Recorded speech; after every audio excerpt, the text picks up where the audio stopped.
प्रेरणास्पद कथाएं YouTube channel पर मैं धनंजय जैन आप सभी का हार्दिक अभिवादन करता हूं। छोटी सी कहानी डीजे की जुबानी। दोस्तों, मनुष्य जन्म अत्यंत दुर्लभ है। देवता भी मनुष्य जन्म को पाने के लिए तरसते हैं। छोटी सी कहानी के माध्यम से आज मैं इसकी दुर्लभता का वर्णन आपके सामने करने की कोशिश करता हूं। एक लोहार था।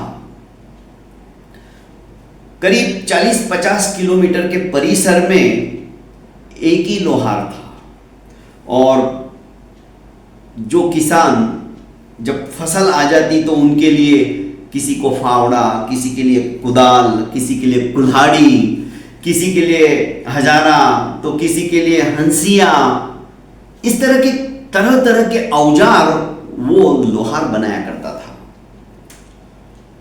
जब उसकी जीवन की श्रृंखला, सांसों की डोरी टूटने का समय आ गया तो यमदूत उसे लेने के लिए आया और यमदूत ने कहा कि चलो भाई, सामान पैक करो, चलना है।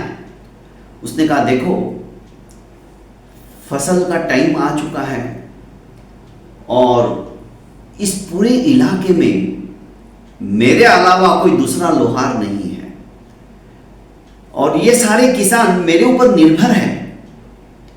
यदि तुम मुझे लेके चले जाओगे तो इन सब का कितना नुकसान हो जाएगा। इसलिए एक काम करो, भगवान के पास जाओ और उन्हें कहो कि कुछ समय के लिए मेरी मौत आप टाल दो। उसने कहा ठीक है। यमदूत भगवान के पास जाता है और सुनाता है कि जिसका टिकट कटने का समय आ गया था, वो लोहार, वो आपसे गुजारिश करने के लिए कह रहा है कि भगवान से कहो, मेरे सारे किसानों के बारे में मैं सोच रहा हूं, यदि मुझे आप लेके चले गए तो इन लोगों का क्या होगा, इनको कौन औजार बना के देगा। भगवान ने कहा कि जो आदमी दूसरे के बारे में सोचता है, जो आदमी परोपकारी है, जो आदमी दूसरों की हेल्प करने की बातें करता है, उसको तो समय देना ही चाहिए। जाओ, उसे 2 साल और दे दो। यमदूत आया कि ठीक है, 2 साल तक आप इन लोगों की सेवा कर लो। ये बड़ा खुश हुआ। 2 साल के पश्चात यमदूत फिर से आया। तब ये लोहार बोला कि जो मेरा पड़ोसी है ना, श्यामराव, ये बहुत बीमार रहता है और इसके खेत के अंदर बीजों का बीजारोपण भी मैंने किया और वो फसल अभी लहलहाने लगी है। इसकी पत्नी भी बीमार रहती है, इसके छोटे छोटे 2 बच्चे हैं, उनकी भी देखभाल मेरे से जितनी हो सके मैं कर रहा हूं। तो भगवान से कहो, अभी ये समय उसकी सेवा करने का है। यदि मैं ही चला गया तो उसकी फसल ही नहीं कटेगी तो बेचारा क्या खाएगा। तो भगवान से जाकर प्रार्थना करो कि इस बार मुझे और कुछ समय दे। यमदूत भगवान के पास चला गया। भगवान ने कहा कि ठीक है, 2 साल और दे दो। ऐसे करते करते इस लोहार ने 40 साल एक्स्ट्रा ले लिए, बोनस में ले लिए। अब शरीर जर्जर हो गया था, हाथ पैर काम नहीं कर रहे थे, ताकत नहीं थी शरीर के अंदर। अब इसने ही खुद ने भगवान से प्रार्थना की कि हे भगवान, आप अपने दूत को भेज दीजिए, अब मैं आपके पास आने के लिए तैयार हूं। यमदूत आ गए। अरे, ये तो रिटर्न कॉल आया है जिसकी कोई अपेक्षा नहीं।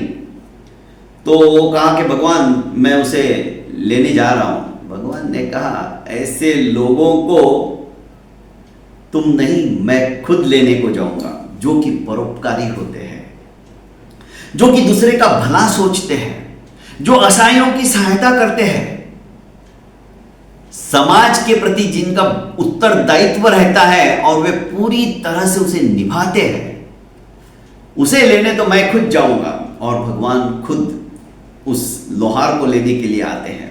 और कहते हैं कि भाई चलो, ये खुशी खुशी तैयार हो जाता है और कहता है कि भगवान जी मुझे आप स्वर्ग लेके चलिए। भगवान कहते हैं तूने जो ये 40 साल व्यतीत किए ना अभी एक्स्ट्रा बोनस के रूप में, यही तो स्वर्ग है। अरे जो परोपकार करता है, जो दूसरे के बारे में सोचता है, जो दूसरों की हेल्प करता है, इससे बढ़कर और क्या स्वर्ग होगा। वो स्वर्ग हमारा तो नाम का है भाई, वहां पे भी हमारे झगड़े चलते रहते, एक दूसरे की टांग खींचते हैं। देवलोक के अंदर भी कोई सुखी नहीं है। सुखी जीवन यदि व्यतीत करना है तो वो सिर्फ और सिर्फ मनुष्य जन्म में ही है, क्योंकि मनुष्य जन्म को प्राप्त करके ही समस्त कर्मों का क्षय कर व्यक्ति सिद्ध बनता है, जहां पर कि जन्म मरण की श्रृंखला ही टूट जाती है। देवताओं में भी कई तरह की हमारी गति है, व्यंतर है, किन्नर है, किम पुरुष है, मोहरग है, गांधर्व है, यक्ष है, भूत है, पिशाच है, ये सब देवताओं की अलग अलग श्रेणियां हैं।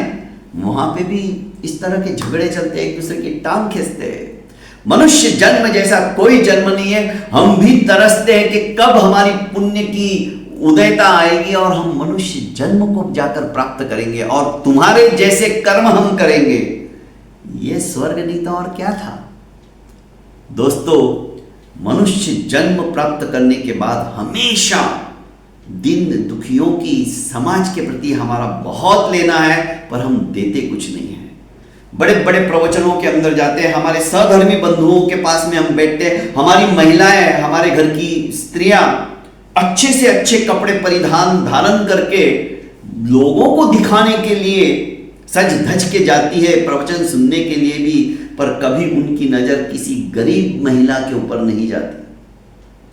अरे उसके गले के अंदर मंगलसूत्र के नाम पर सिर्फ एक काला धागा है।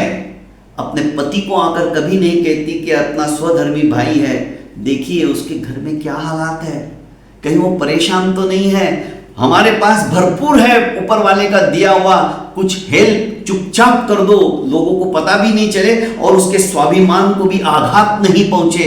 ये भावना सिर्फ मनुष्य जन्म के अंदर ही आ सकती है। बहुत बहुत धन्यवाद दोस्तों। प्रेरणास्पद कथा यूट्यूब चैनल को लाइक कीजिए, सब्सक्राइब कीजिए और ज़्यादा से ज़्यादा शेयर कीजिए। प्रणाम।